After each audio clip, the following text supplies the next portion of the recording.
Sorry, I'm so unmuted. I have a unmatching mute button and mute on my microphone. So let's get started. We are live.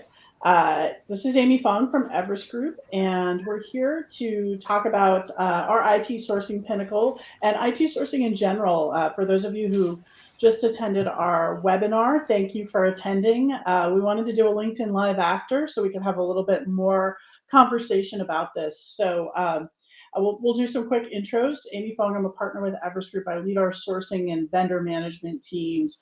And I've been in the sourcing and supplier management space for a little over 20 some years. Let me introduce Banushi and Sahil. And Banushi, you want to start by? Sure. Hi everyone, I'm Panashi and I'm a practice director in the sourcing and vendor management team. So I work very closely with Amy and Sahil here in the team. We're basically covering two types of engagements. One is the syndicated research portfolio that we have here at Everest Group. We're doing a lot of toolkits and we're doing a lot of research across outsourced services categories, and we're making it very customized towards the procurement and vendor management audience. So think category strategies, think supply management toolkits, and think a lot of category intelligence across IT services, business process services, and engineering services categories. And on the other side, we're of course answering all your questions. We're doing these type of events. We're answering a lot of inquiries that our clients keep asking us, and we have a lot of members that we're engaging with on an ongoing basis for any sort of ongoing research as well as any specific questions that they may need help with, which is specific to their organization. So that is what we're doing on a day-to-day basis. And I have Sahil here as well, who's our colleague, and we work very closely on a lot of these engagements.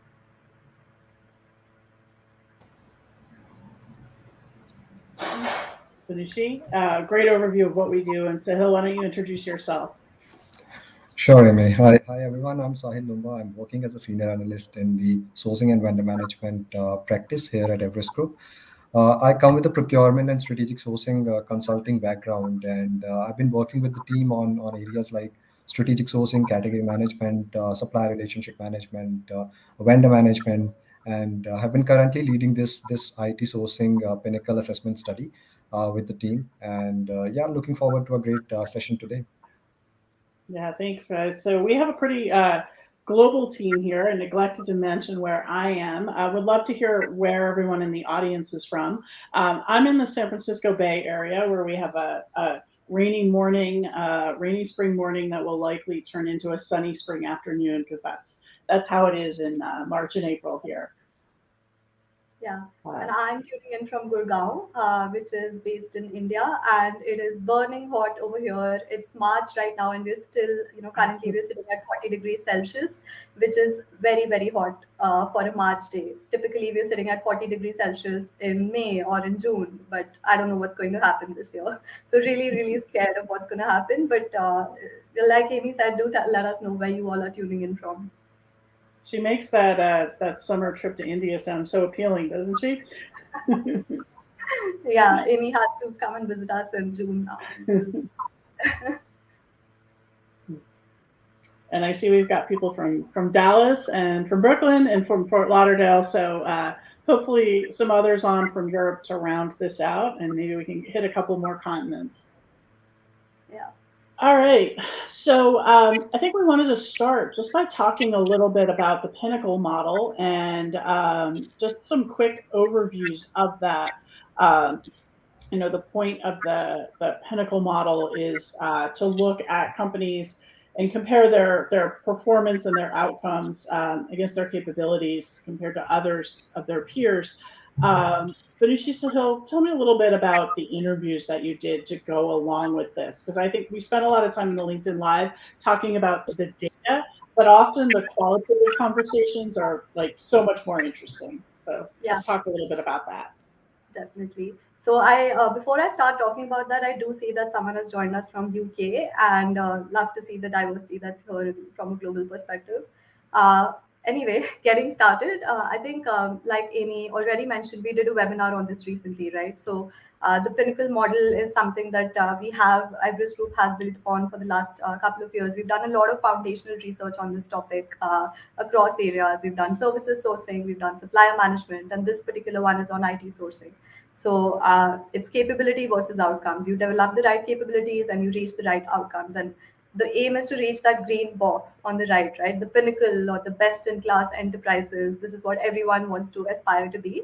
And overall, we do share results of pinnacle enterprises versus others. So, what is best in class versus what is not, and how you can achieve that best in class. That's what we typically advise in the pinnacle model assessment. So like Amy pointed out, we did a lot of, of course, research. We did surveys, but we also did a lot of interviews, right?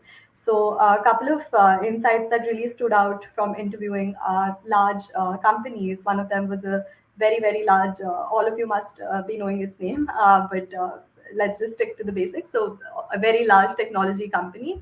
The CPO at that company, if when we asked him about the priorities that he has right now, it was mostly about just getting everyone on the same boat, right? In large companies, when you have billions of dollars of spend and you're managing that, and each business stakeholder is managing millions in spend, what we see is that there's a lot of internal misalignment, and all of the people, all of the stakeholders are not following processes which are, procurement policies and guidelines very systematically. So a very big challenge for the CPO over there was just to get everyone on the same boat.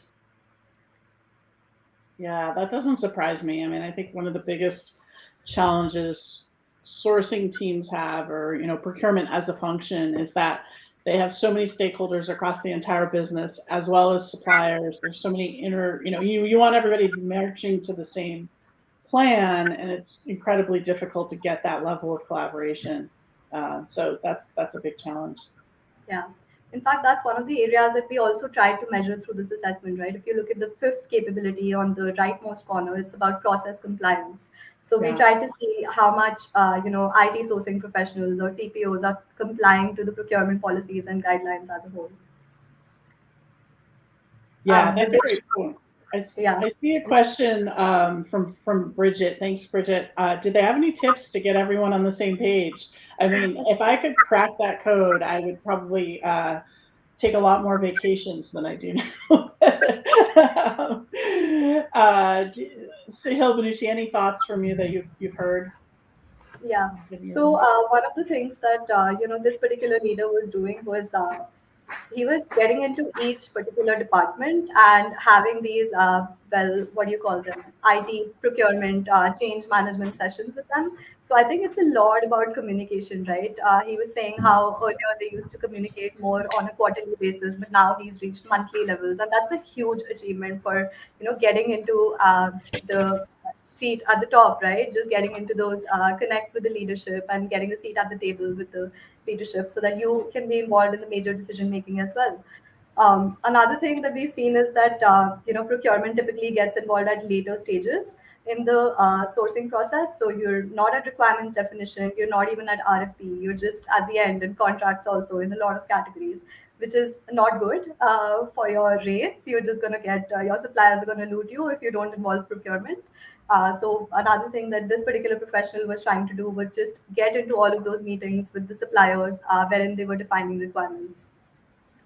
Yeah, And I think we have also seen like well-defined procurement guidelines. They are laying out well-defined procurement guidelines and regulations as well, which are more standard across business functions, which actually translates into a more smoother alignment with different stakeholders along the process, as Bhanushi mentioned. So though procurement works parallelly with business stakeholders, operational stakeholders, and other supporting functions, I think these regulations, which we have seen in more mature organizations or robust processes around these guidelines, sourcing guidelines or regulations, also tend to help getting some alignment in the sourcing process. Yeah, that's a great point. I think you both made points that I would say I've seen really work in terms of, when we talk about getting a seat at the table, it's not just like, hey, I want our CPO to sit next to the CFO and when they have a board meeting, right? I mean, that's important, but it's also like every category manager, sourcing leader, really being embedded in the stakeholder teams that they're buying for. So, if I'm sourcing IT, services, I'm talking to the budget holders and the stakeholders that are making decisions, and they know that they're going to have a big project coming up. They're going to need to go to an RFP or select a new provider, and we suggest an RFP, or we have a category strategy that was jointly created, and that's it's hard to get to that point if you've been acting as a contract gatekeeper for the last 10 or 20 years as an organization. So building those kind of direct partnerships at every level, you have to have people that are smart and credible, and have people in your category management roles that can build those relationships, come to the table with good market intelligence, all the things on here. And then on the downstream side, like Sahil mentioned, you have to have a really clear process, and you have to make it easy for people in the purchasing side. I used to always say when I was doing P2P stuff, you got to make it easy for people to do the right thing and harder to do the wrong thing, and then they will follow the policy. But if it's just like a follow this policy on a paper, probably not going to work, because that's not how any of us work in 2022, right? That's a pretty antiquated way of managing. So that's great insights. Thanks, guys. I want to jump to the point we talked about in the webinar around negotiation strategies. And we had a question, how does sourcing and negotiation approaches differ when you're sourcing hardware, software, services? We didn't really delve into this, but we covered all those different subcategories of IT in the LinkedIn in the webinar. So I thought it'd be interesting to just get a little more, of your thoughts of how they differ, what works better in different subcategories. And I'd love to hear from those of you who are on. Please feel free to drop us questions, comments. You all probably have good experience in this as well, so don't hesitate to share that. I think in terms of the differences, when you compare hardware and software and services, firstly, we, need to understand the basics of the category, right? Software and services are much more complicated than hardware is. Hardware is sort of transactional in nature. You can get away with doing e-auctions if you have built in those sort of technologies in your company, and really get amazing savings from that. I remember I was at a procurement consulting firm before this. Sahil and I were actually working in the same firm, and we had a client who was a major CPG client, and one of the first projects that we did was in IT hardware sourcing, and we ran an e-auction for them, right? And I think we got around 500K of savings, which was about 20% savings in the first go itself, and the client was so impressed. They were completely blown away by the amount of savings that we achieved in the first go. But that is hardware for you, right? So hardware sourcing is sort of transactional in nature. You can drive very good rate decreases if you just take the right approaches. It's not so complicated. But if you get to software sourcing, there's so much dependency on the vendor, because there are only a set number of vendors that you can go to. It's not a very fragmented marketplace. You can't build that whole competitive tension between suppliers. So you have to go through a set path, and that is why that makes it more complicated for enterprises. There's less leverage that they have during negotiations as well. And services is equally complex. It's a fragmented marketplace, agreed, but still, because of the whole complexity in service delivery and different types of solutions, just building that scope properly and building negotiation tactics in place, it's very tricky for a large number of enterprises. Yeah, certainly when we look at services, which is, for anyone not as familiar with Everest Group, our focus really, our depth is in global services, and, IT services, you're likely to have hopefully a smaller portfolio, fewer providers. You may not want to go out and do an RFP between just two providers. We see other strategies like going through, kind of joint solutioning sessions with your existing providers to find the best solution for what you're trying to solve. And, in that case, you might be giving a supplier a lot more say in the design than you would for, some other things that you go out and select. And I think that's a different model from the very traditional sourcing. I'm going to walk through this RFP end step process, and you're going to give me a quote for X, services can be much more complex. We are asking the provider to tell you how they're going to deliver it in a way more customized way, and then adopting some of their processes because they are the experts. That's why you're outsourcing to them. Yeah. Yeah, definitely. And just, again, getting your attention back to this slide, we were looking at typical negotiation tactics when it comes to sourcing IT categories with a special focus on services. And we saw that within, the data that we saw within our Pinnacle model assessment, as well as in the webinar, we do quick polls in our webinar. So we get some data from that as well. So within both of them, the classic volume consolidation was the largest negotiation tactic that was being used. In order to drive savings in IT categories. And a second one that came up in the webinar, especially, was co-innovation or strategic partnership. And even in the webinar, we were pretty happy to see that this is something that is upcoming. And, we are seeing sourcing professionals build this sort of relationship with their suppliers at an early stage.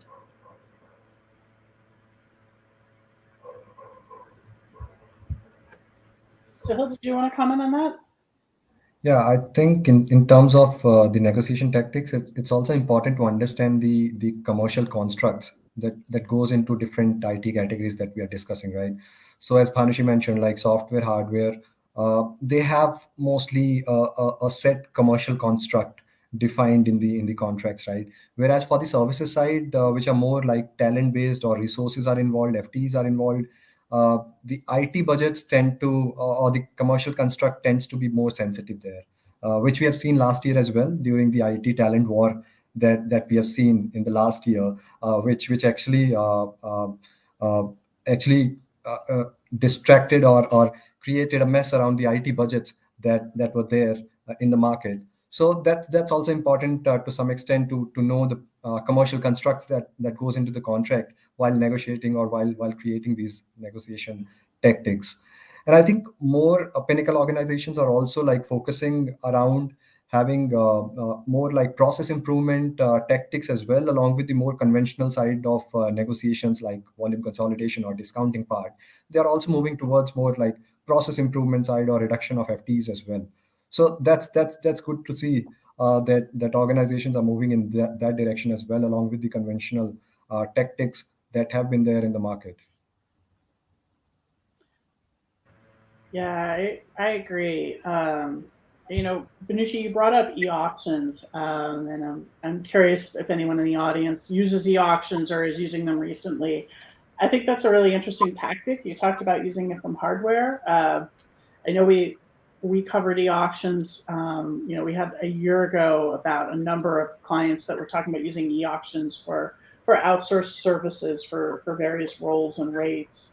And I know we're in a very different market now than we were a year ago for talent and IT roles. So we've really seen that go away where, it's not a buyer's market anymore, it's an employee's market. But any thoughts on how e-auctions work within, hardware versus software? Since you mentioned that, I think it's worth digging a little more into. Yeah, I mean, we would love to hear from the audience as well. If anybody has experience in using e-auctions for services categories. In the last year, we explored, we did some research on e-auctions within outsourced services, and we actually got some great insights from that. That clients have started stepping into this space, and they have started using e-auctions for outsourced services as well. Of course, there are certain criteria that you must set in place before you do this activity. Services is not so defined in terms of specs as hardware is, right? So it's very, very important that the specifications are very well defined before you enter that auction. Otherwise, you have one supplier bidding for X and the other supplier is bidding for Y, and then there's a whole lot of confusion. So typically, what we've seen is that e-auctions are used more towards the end. Once the solution design is complete, all your initial bids have also come in. E-auctions are sort of used to get the last sort of best bid out of the suppliers. Yeah, thanks for commenting. I know you guys wrote a paper on that, and some interesting, comments or points in there around what needs to be in place to make any auction successful. In my career, I have found e-auctions to be about as polarizing as gain share on sourcing engagements. So I always feel like it's worth mentioning. Another thing, talking about challenges and talent and all of that, we talked in the webinar about some of the different challenges that were coming across while we're sourcing IT categories, and you know what challenges people are facing in different areas. Maybe we can dig a little bit more into that. What really kind of stood out, and what might have not been covered on here that you've seen as well in your experience. I think most of the organizations, be it Pinnacle organizations or other enterprises, they are kind of facing these challenges while defining, implementing, or even like controlling the overall end-to-end IT sourcing strategy while they formulate this strategy, right? Again, I think while interacting with some of these organizations, we found that risk has been on the go. Like they have been facing challenges around risk and security, and because of this issue, like even the IT budgets have been overshoot, which they budgeted earlier.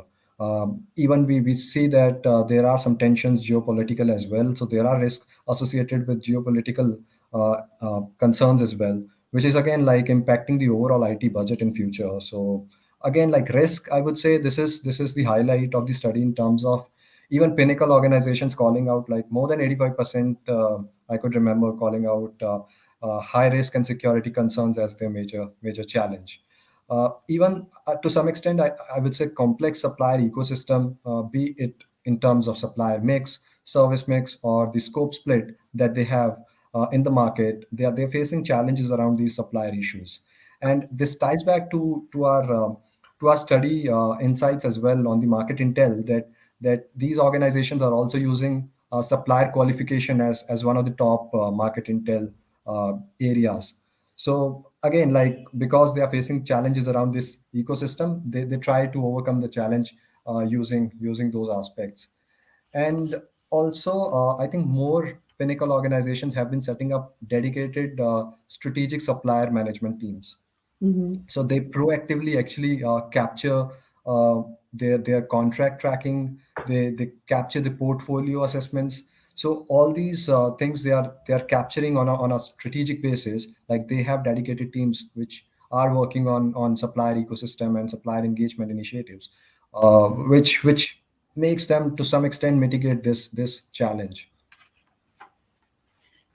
Yeah, that's an interesting point. I think about supplier management. In my work with procurement organizations, procurement's really struggled over. I almost see cycles of trying to set up a good supplier relationship management program at the enterprise level, across categories, across big supplier stratification. And I mean, I used to see companies that did that. We did a case study on them, wrote a paper. 5 years later, they're like, we want to start SRM. How do we do it? And I'm like, do you have no memory that you did this 5 years ago? Right. But it just didn't stick for whatever reason. It didn't stick. I think IT, though, has had VMOs, they've had really tight vendor management at the operational level for a long time.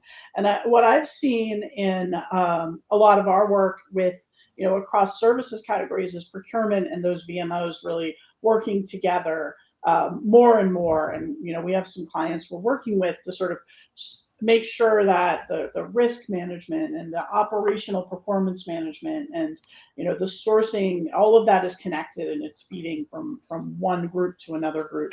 And I think that's the right direction, and something with better technology, with better data visibility, we can do that more and more now.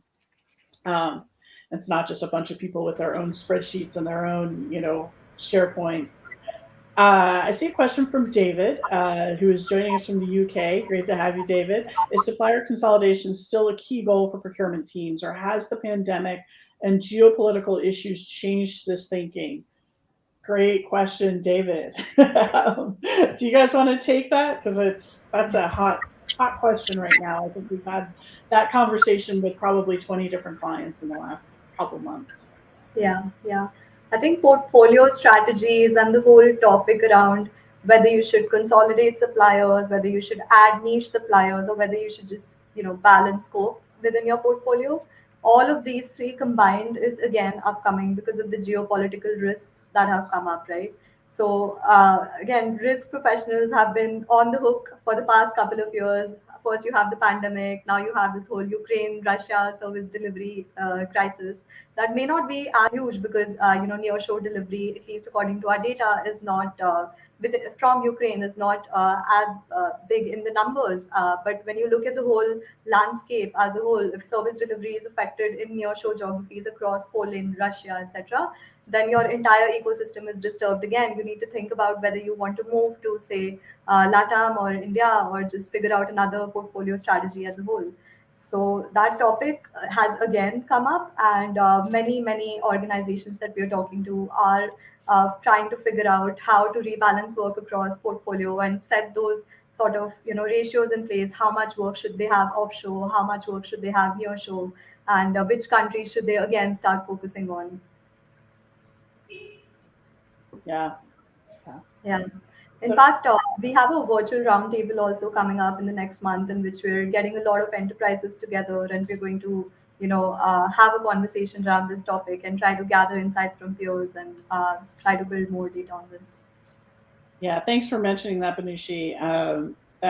That is a really good conversational event, I think, for people to join. And it's practitioner only, buy side only at our when we do virtual roundtables, and you'll have the opportunity to talk with your peers, with other people in sourcing roles. But yeah, I completely agree that a year or two ago, if we had said portfolio strategy and rationalizing the supply base, rationalizing meant getting down to fewer providers, consolidating your spend. Right now, rational means maybe adding specialty suppliers or considering other locations, or splitting business so that you've got more access to talent, whatever that might require given your current portfolio. So it's really become a much more complex market and a challenging market, and we've seen that in that in those kind of supplier consolidation portfolio strategy area. Hill, anything to add on that? I know you. Yeah, I think you majorly covered all the aspects. I think it's all about putting your eggs in different baskets. So it's about mitigating your risk, right? So while you evaluate your portfolio, I've also seen these Pinnacle enterprises working with 2,500 plus vendors, and they are managing well, even that kind of supply base. It's all about like having more options around you so that you can have a good element of replaceability as well across these services. So yeah, I think that's the intrinsic area. Just to mitigate risk, you need to have like eggs in different baskets, and have a rational supplier portfolio, or continuously evaluating your supplier base is important here. Yeah, for sure. I think mitigating risk is just as important as lowering costs at this point. And then in many cases, the interesting thing or the challenging thing about the IT market is that we're in a digital world now, and the IT work that you are as a sourcing professional are buying for is really driving the enterprise's growth, right? It's no longer IT for back office. It's IT for you know IT for growth, for revenue enhancement, for customer satisfaction and experience. So I think we have to sort of shift our thinking. It really comes down to the whole scorecard too when we talk about what's going on with the talent shortage in IT. It's not just about savings; it's about, are we able to fulfill the needs of the business? And there's a lot of different ways that we see that play out.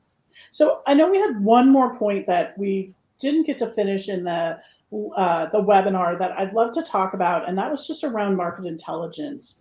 And we saw that, I mentioned, like I just said, this is a good segue, right? IT spend is kind of spearheading the growth of an organization. And we see pretty high Pinnacles putting a pretty high budget into procurement related market intelligence specifically for IT. And so just wanted to give you guys a chance to comment a little bit more on why you think this is, how this compares to other categories, etc.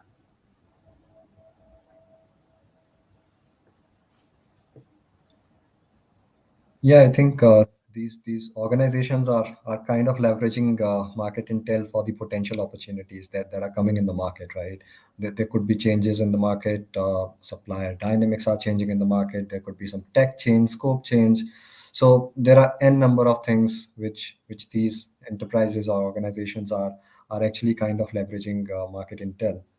Uh, and to the study, I think the topmost or the favorite ones would be around was around cost benchmarking, supplier qualification, category strategy, and risk management, which we talked about earlier, which is an important topic, and has been becoming an important topic over the time that we have seen in the last couple of years.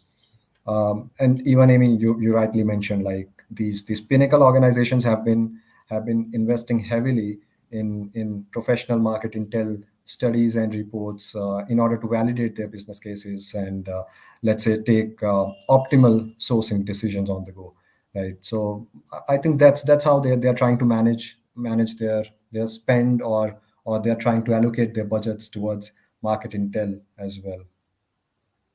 Yeah. And Sahil, we got an interesting question on this in the webinar, right? Which was on how do we compare the IT category versus other categories when it comes to market intelligence usage? And I mean, the answer that we have to give on that is that it depends on multiple factors, right? It depends on the complexity of the category as a whole. So if even within IT, if software and services are more complex, there's more need of market intel there versus hardware. And then the second thing you would look at is the first point that we came back to, which is procurement involvement. As to if procurement is more involved, then there'll be a more use of better sourcing techniques, such as use of category intelligence and market intel. And the third thing is, of course, the market as a whole. There are, a lot of IT market intel providers which are very well established in the marketplace, and they have, very set processes in across IT spend, across software and services, and as well as hardware. Yeah, I think that's all. Those are all the reasons. I would say the market wouldn't be there if the demand wasn't there, right? So, I mean, Everest Group did market intelligence and has been an analyst firm for 30 years, but we haven't seen a lot of buying behaviors from sourcing teams until what, 5 or so years ago, where people said, category managers, wow, I really need to understand services. And we see, the outsourcing excellence members in our programs using that data to make better decisions, right?